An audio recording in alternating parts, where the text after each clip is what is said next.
Et au milieu des 7 chandeliers, quelqu'un qui ressemblait à un fils d'homme, Apocalypse 1,13. Lorsque nous désirons entrer dans le plan de Dieu, le diable combat violemment.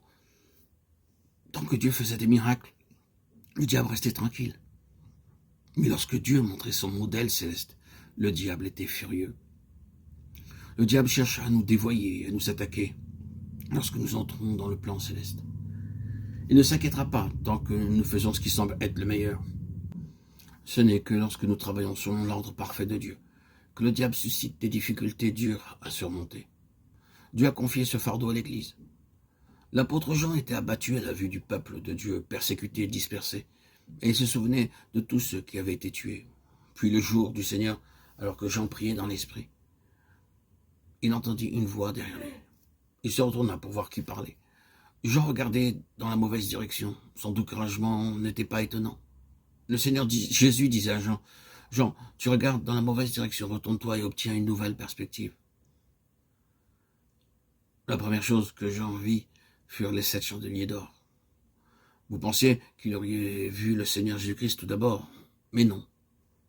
Dans les versets 12 et 13, il nous est dit qu'il vit les 7 chandeliers d'or d'abord et le Seigneur Jésus-Christ ensuite, dans un vêtement de souverain sacrificateur marchant au milieu des chandeliers. C'était comme si le Seigneur disait, « Jean, si tu désires me voir marcher et travailler, tu ne peux le voir que dans mon Église. Tu ne me verras pas par des signes et des miracles, mais tu me verras dans mon Église. » Lorsque Salomon eut achevé de prier, le feu descendit du ciel et consuma l'holocauste et les sacrifices. Et la gloire de l'Éternel remplit la maison. 2 Chroniques 7, 1. Il existe certains principes divins sur lesquels Dieu travaille. Sa gloire n'est visible que lorsque nous désirons nous conformer à ces principes. Dans Exode 40, nous voyons comment se manifeste la gloire en accomplissant ces principes divins. Dans les versets 16, 19, 21, 23, 25, 27, 29, 32 et 33, nous lisons cette phrase « Comme l'Éternel l'avait ordonné à Moïse ». Et le dernier verset « Ainsi Moïse acheva l'ouvrage ».